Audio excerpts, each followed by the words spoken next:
You guys ready? Great. Good afternoon, everybody. How are we? Good to see you all. I have a few announcements off the top today. On April 14th, President Trump will welcome President Bukele of El Salvador for an official working visit here at the White House.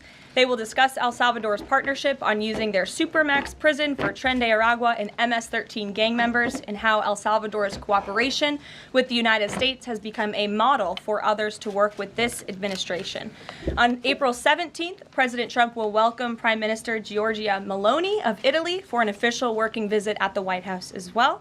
The president's thoughts also remain with the families and communities experiencing devastating loss from the severe storms and flooding affected several states across the central U.S. President Trump approved emergency declarations for Arkansas, Kentucky, and Tennessee, allowing FEMA to provide federal assistance like equipment and resources to support state and local emergency response officials who are leading this response on the ground.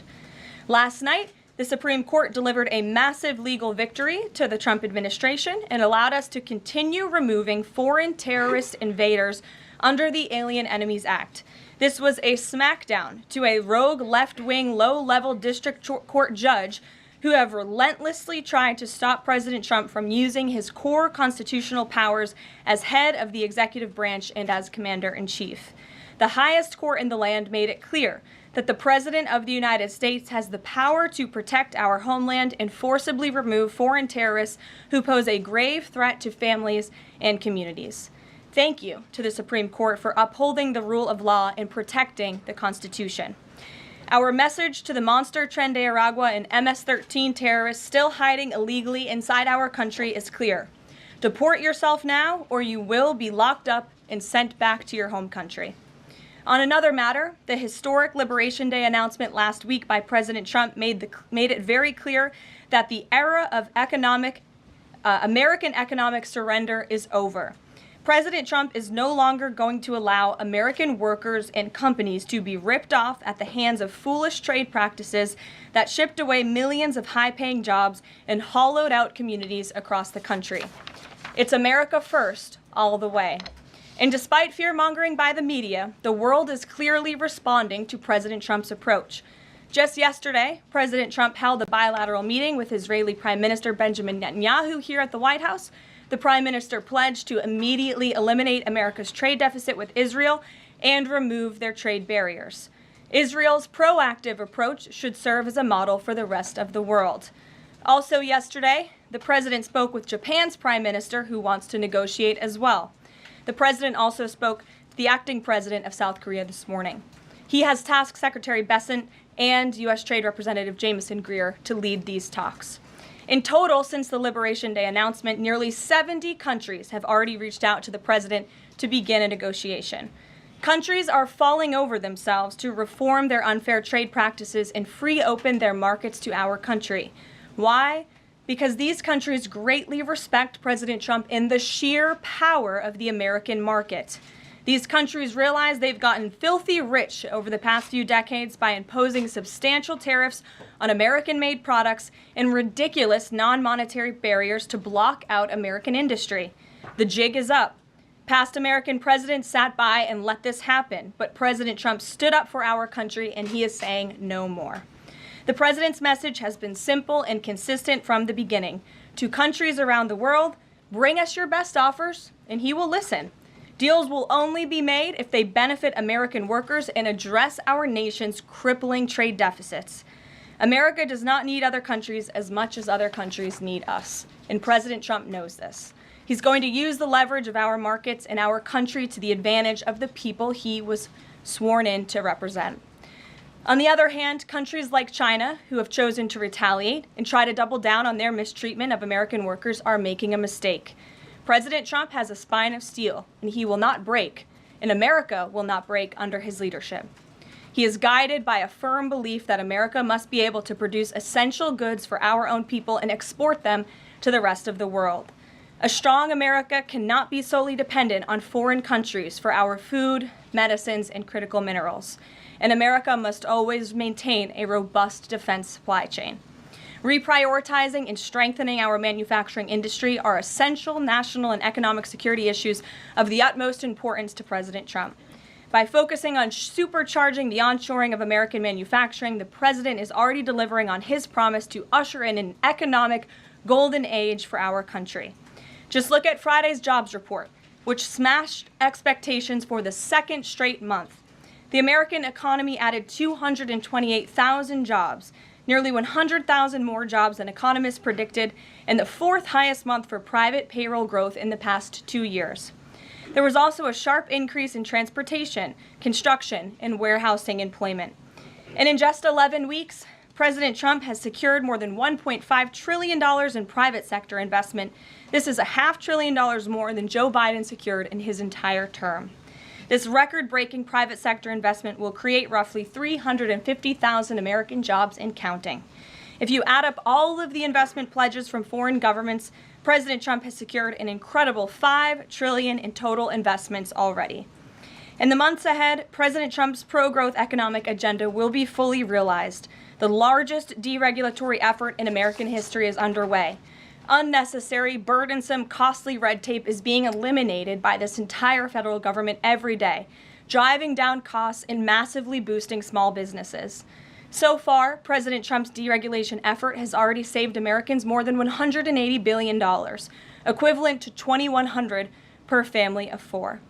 The president's drill baby drill energy agenda, which he will discuss later this evening in the East Room, is capitalizing on the abundance of natural resources under our feet to generate more affordable electricity, cheap gas, and quality new jobs.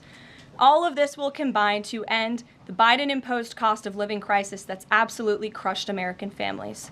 Under President Trump, the American energy industry will lead the globe over the next century, delivering lower prices and significantly strengthening our country's economic position. At the president's direction, Republicans in Congress are working quickly to pass one big, beautiful bill, which will also include the largest tax cut in American history. As President Trump has said, the House must pass this budget resolution quickly. Here in our new media seat today, we have Jasmine Wright, the White House reporter for Notice. Notice is a nonprofit and nonpartisan news site which launched in early 2024. They've gained millions of readers across the country since. The newsroom's goal is both to inform readers and train the next generation of politics and policy journalists. They also partner with state newsrooms to give local communities more knowledge of what their representatives are doing in Washington, D.C. With that, please kick us off, Jasmine. Thanks so much, Karoline. A couple questions for you. The first one being, can you explain the White House's evolution from this is not a negotiation on tariffs to countries should pitch us and start negotiations on tariffs? As the president said yesterday, Jasmine, both things can be true at the same time. And it is a non-negotiable position that the United States has faced a national security and economic crisis because of the unfair trade practices by countries around the world. As for the president, I have maintained this position. The entire administration has always said that President Trump is willing to pick up the phone and talk.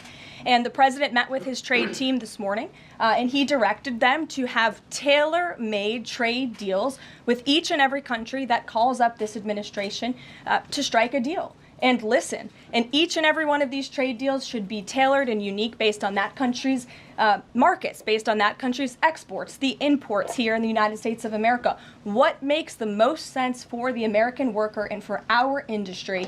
The president is focused on putting America first. So was the evolution not factored in or determined by kind of the tumult in the stock market? Was that not a part of the consideration to start making these negotiations and deals? Again, I would reject that there was an evolution. On day one, we had said that the president will always pick up the phone for other nations and other companies that call this administration. The president always has a listening ear, and it's a non-negotiable fact that America has faced a national security and economic crisis for many decades, and President Trump is just the first to address this. And then my last question, how will negotiations change how much revenue the White House is planning to make from the tariffs? Well, that has yet to be seen, but as the president said, the reciprocal tariffs, which will continue to go in effect as these deals are negotiated and ongoing, will generate trillions of dollars in revenue to the United States. And this is twofold. The president wants to onshore jobs here to the United States of America. He wants to boost our manufacturing industry.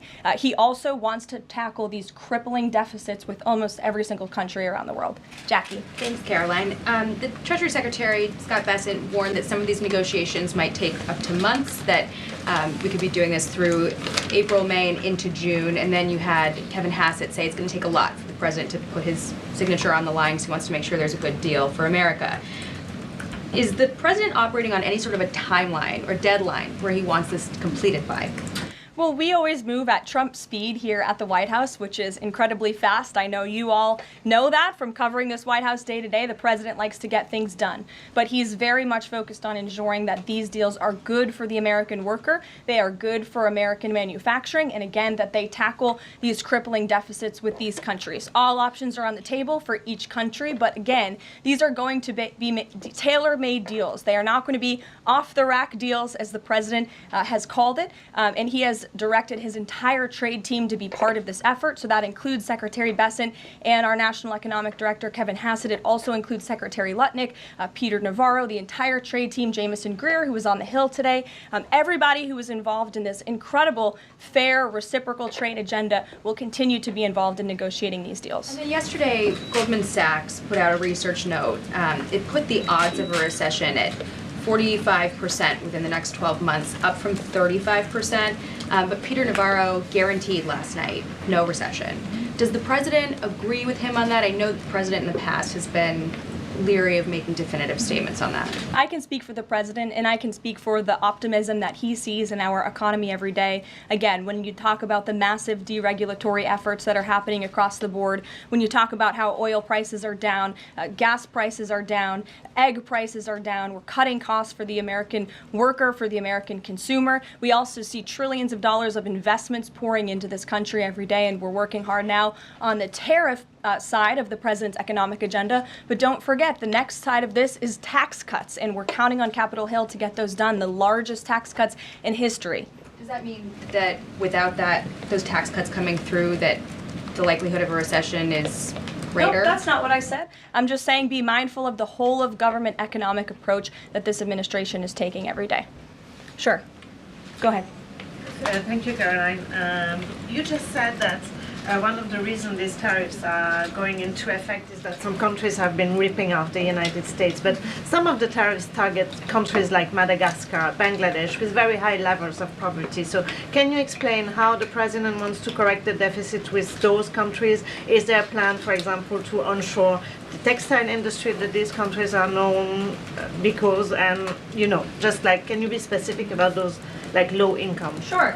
Well, first of all, the reciprocal tariff rates that were implemented by country were focused on the monetary tariff that those countries have imposed on the United States, but also the non-monetary tariff barriers and the regulations, if you will, that have been put into effect over the years, making it harder for America to export to these countries. These were very carefully crafted numbers. There was also a 10% baseline tariff across the board, as well, as you know. Moving forward, the president will talk to any country that picks up the phone to call, and I can tell you the phones have been ringing off the hook, wanting to talk to this administration, this president, and his trade team to try to strike a deal. And it's because the world knows that they need the United States of America. They need our markets. They need our consumer. The president has a lot of leverage on his side because he has the best economy and the best country in the world that he leads, and he knows that. And it's about dang time we finally have a president who uses that economic leverage to benefit American workers. And that's what the president is trying to do. Maggie. Caroline, thanks.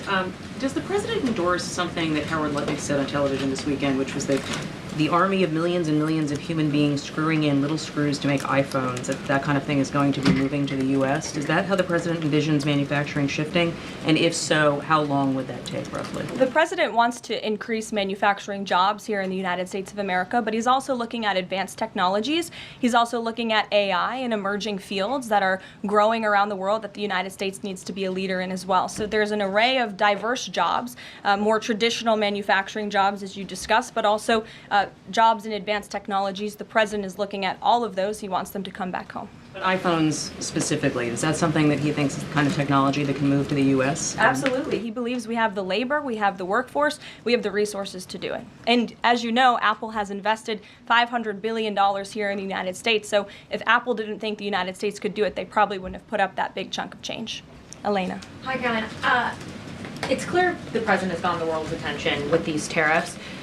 Is he considering at all potentially holding off on imposing some of them before the deadline, or maybe later, reversing them because he's having these negotiations and having these good talks with other leaders? The president was asked and answered this yesterday. He said he's not considering an extension or a delay. I spoke to him before this briefing. That was not his mindset.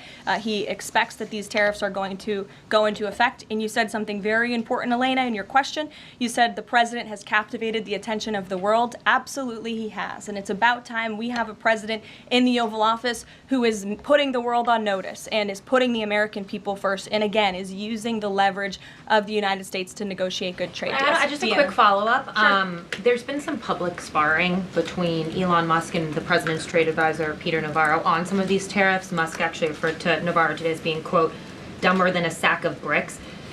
Are you at all, or is the administration, the president, all concerned that this is maybe impacting the public's understanding of these tariffs? It might be messing with the message on it? No, look, these are obviously two individuals who have very different views on trade and on tariffs.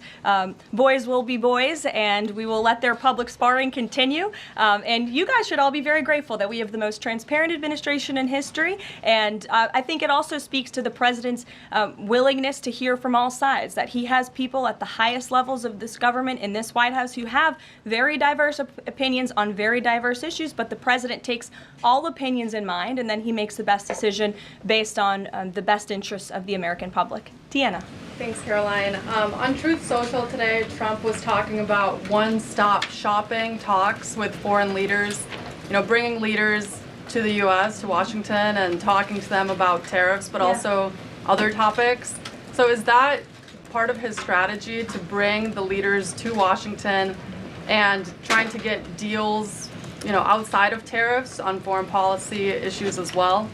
I think the president, again, is going to have a custom, tailor-made approach to each and every country. And if that means discussions of foreign aid, of our military presence in these countries, how those troops are paid for, come to the table, that could be part of the negotiation in these economic negotiations. But it's the president's economic team who will be leading these. These are tariff and trade negotiations. And yes, they will be one-stop shopping for each and every country. They will be, as the president said again, tailor-made, not off the rack to each and every country, based on America's needs. And can you confirm? How are you? Thank you so Good. much, Kara from Lindsay LCV. So President Trump has designated Tariff as a foreign terrorist organization and deported its members while also moving to restrict Venezuela's oil exports. Is the administration preparing additional military or economic actions against Venezuela and the Maduro regime? And my second question is about Supreme Court Justice Amy Coney Barrett. Is the administration have a comment on her decision to go with the liberals and go actually with the Trinidadiaguas?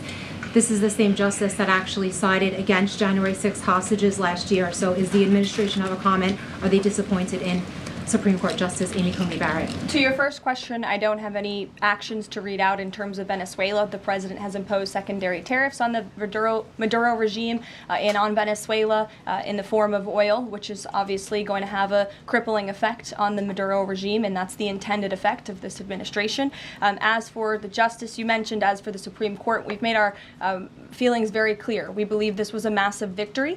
Certainly, we wish this was a 9-0 decision because we firmly believe that the president was well within his constitutional authority, and the Supreme Court made that very clear last night, and they put Judge Boasberg in his place. We called on the Supreme Court to rein in these judges who are acting as judicial activists, not real arbiters of the truth and the law, and that's exactly what we saw the Supreme Court do yesterday. Christian. Thanks, Caroline. Now that the president's reciprocal tariffs are here, going into effect tomorrow, what's the status of the ERS?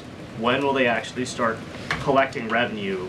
And will that be nested under CBP or somewhere else entirely? It's something Secretary Lutnick has taken up, so I defer you to the Department of Commerce, but it's something that he and the president believe quite strongly in, and it's a promise that they intend to keep to the American people. Real quickly, can you explain why the president opted to send Secretary Hegseth to the dignified transfer last week? instead of attending himself? Sure. The Secretary Hegseth was there to represent the administration. The president has expressed his condolences to these families, as have I from this podium. Shelby. Thank you. The president's trade representative this morning told senators that the president does not intend on carving out exemptions for products and companies when it comes to tariffs. But would the administration consider changing that stance should bankruptcies begin among U.S. companies who are dependent on China trade? I won't get ahead of the president on any exemptions or his decision on that. I will leave that to him. But again, we're looking at this country by country and based on the needs of the American people and the American workforce. And one more, can you walk us through how this specific tariff plan was decided on and which advisor came up with it? The reciprocal tariff plan? Yes. It was a plan that was discussed by the president's entire trade team over the course of many, many meetings, and the president ultimately decided on which way to go. A few proposals were given to the president. There was debate and discussion, and the president made his decision. And as you've seen very publicly, the entire trade team is on board with this plan and the negotiations that will ensue because of it. Sure. Caroline, on Iran, and given what's going to be happening on Saturday, what exactly is the current administration doing to stop Iran's funding of terrorist aggression worldwide that the previous administration wasn't doing? Well, first of all, when it comes to Saturday, I won't get ahead of the president. He has said there will be direct talks with Iran on Saturday. I won't further any details from this podium for obvious reasons, security reasons. It will, provide an update as we always have. However, when it comes to Iran, the president has reimposed crippling sanctions on the Iranian regime, and he's made it very clear to Iran they have a choice to make. You can strike a deal with the president, you can negotiate, or there will be hell to pay. And as the president said yesterday, if they don't choose to move forward with diplomacy and a deal, which is the direction we do see them headed in, there will be grave consequences to pay. To the back row. Thank Go you, ahead. Caroline. On the president's threat yesterday on social media to increase tariffs against China by an additional 50% in response to their retaliation, has he signed anything in terms of an executive order, any documentation around that? Will that additional 50% go into effect tomorrow? They will be going into effect at 12:01 a.m. tonight, so effectively tomorrow, yes. Work on that today? Of course, as always. To the gentleman in front of you, because that's who I originally called on. Go ahead. Over the weekend, President Trump said that he would be willing to have U.S. citizens deported to El Salvador with the cooperation of President Bukele. How would that work legally, and how many people would potentially be available for that operation? So the president has discussed this idea quite a few times publicly. He's also discussed it privately. You're referring to the president's idea for American citizens to potentially be deported. These would be heinous, violent criminals who have broken our nation's laws repeatedly. And these are violent, repeat offenders in American streets. The president has said, if it's legal, right? If there is a legal pathway to do that, he's not sure. We are not sure if there is. It's an idea that he has simply floated and has discussed very publicly as in the effort of transparency. Reagan. Thank you, Caroline. There's been more reporting coming out now about President Biden's decline while in the White House. Is the White House considering releasing the audio of Biden's interview with Special Counsel Robert Hur to the public, which the former president had previously blocked? I don't have an update on that, but I can certainly check. I think the American people would be quite interested to hear that tape, but I'll double check on the release of it. Thank you. Michael. Thank you, Caroline. On Saturday, during meetings with Iran, President Trump says high-level officials will be meeting directly with Iranian officials. We're hearing some pushback from Iran now saying those talks will be indirect. Can you clarify? They will be direct talks on Saturday, and I won't get ahead of the president on any further details. Jennifer. Yeah, two things. On the Israel tariffs, can you give us an update on the discussion on relaxing those tariffs? And then I had another question about the Doge team after that. That discussion is ongoing. I don't have any definitive details to iron out for you here. And then the president on Thursday told us that there was an incredible discovery that the Doge team had made. He called it horrible and incredible. Can you reveal that yet? Give us details on what it was about? There has been a discovery. I hate to leave you hanging on a cliff, but I don't want to get ahead of the president on that. But I can confirm there has been a discovery. It's just not quite yet ready for release. Sure. Go ahead. Caroline, thank you. I was calling on the young lady behind you, but I'll come to you after, Ed. All right. Not discriminating here. The president is meeting today with House Republicans. Can you say who is in that meeting and his message to Republicans that are skeptical of the Senate-passed budget framework? Sure. The president will be meeting with Republican lawmakers today here at the White House to talk to them about the framework that the Senate passed. The president was very quick to put out a statement about his support for the reconciliation package that the Senate passed, and he is counting on House Republicans to pass it. The Republicans received an overwhelming mandate from the American public to govern. We have an extraordinary opportunity. There are key promises that the president made to the American people in this bill: tax cuts, securing the border, deregulation, unleashing the might of American energy. These are good things for the American people. The president wants to see this get done, and that's why he's engaging with lawmakers today. Just a quick follow-up on tariffs. Kevin Hassett said today that the administration is prioritizing talks with Japan and South Korea, other trading partners. Are there other countries on that list that you guys can name publicly that you're having serious discussions with? Sure. As you have heard from various administration officials, myself included, there have been nearly 70 countries that have reached out to the administration last time I checked, but again, I hear the phones are ringing off the hook. There are foreign leaders who want to fly to Washington tonight and get on a plane to negotiate with this country, which shows you the leverage that the president is using. It shows you the rest of the world needs the United States of America to do business with. Israel, obviously, yesterday you heard a public statement from Prime Minister Netanyahu. The president has detailed his calls with the leaders of Japan, in South Korea. We are going to prioritize our allies and our partners around the world first when it comes to these negotiations, and the trade team will be divvying them up again to make tailor-made trade deals around the world. Ed, go ahead. As promised. Yes, thank you. You mentioned the 70 countries or so. I'm curious, though, under what conditions at this point would President Trump talk to President Xi about tariffs? Look, I just spoke to the president about this, and he believes that China wants to make a deal with the United States. He believes China has to make a deal with the United States. It was a mistake for China to retaliate. The president, when America is punched, he punches back harder. That's why there will be 104% tariffs going into effect on China tonight at midnight. But the president believes that Xi and China want to make a deal. They just don't know how to get that started. And the president also wanted me to tell all of you that if China reaches out to make a deal, he'll be incredibly gracious, but he's going to do what's best for the American people. So China has to call first? The Chinese want to make a deal. They just don't know how to do it. But the president will be implementing these 104% tariffs on China tonight. And under what conditions might he consider lowering tariffs on China at this point? It would be imprudent of me to tell you those conditions here from the podium. Sure, Gabe. Thanks, Caroline.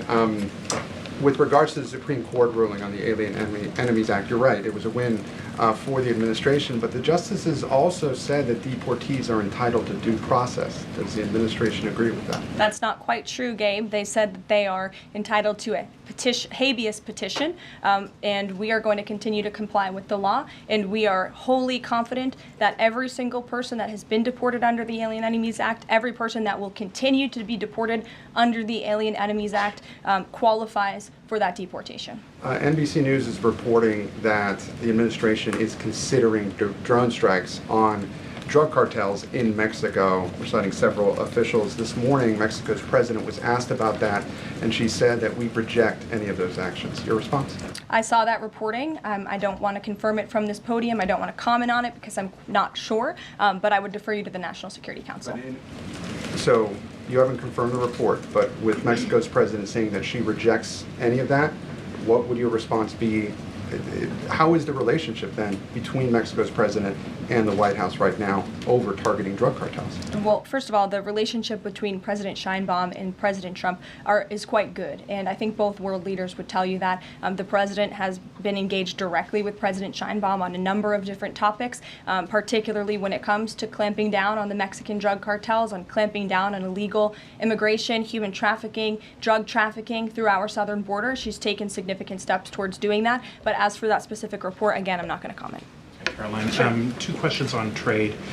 First, as a part of these negotiations, is it possible for countries to lower their tariffs below that 10% bare minimum that's been set? Again, I'll leave that to the president to make those determinations, but I can tell you that 10% universal baseline will go into effect as these negotiations are ongoing. Got it. And then what is your thinking just as far as low labor cost countries? Like if you've got a country like Vietnam that wants to negotiate, but obviously they have some advantage advantages in terms of trade, in terms of the people there are not paid as much as American citizens.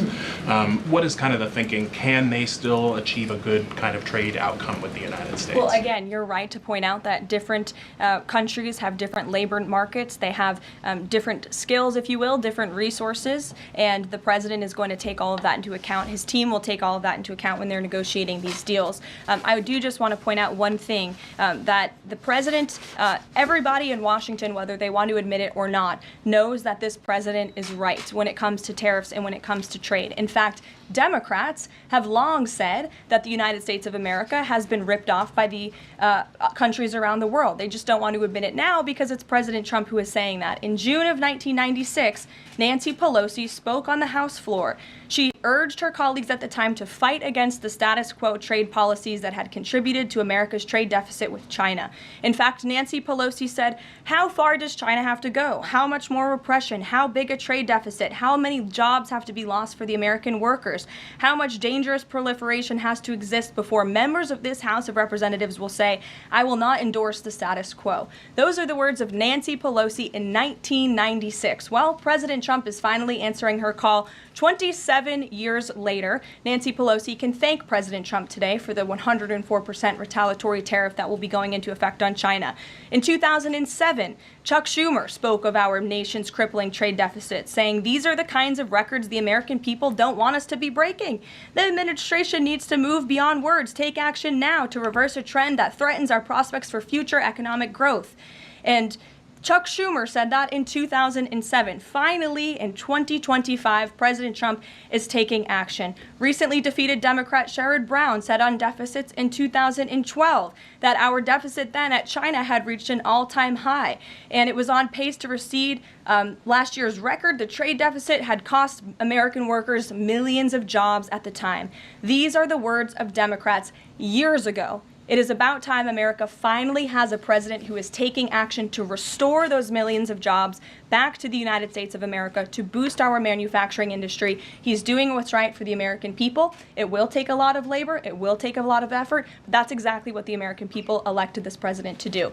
He will be talking about our energy agenda at 3 o'clock today over in the East Room, as you all know. He will be signing a bill to unleash the might of our beautiful, clean coal industry in this country, which is a reliable energy source also for AI. There's a great story in Bloomberg today, actually, about the executive order that will be signed later. So we'll see you all there. I'll let the president speak more. We'll see you later. Thanks, guys. Thank you.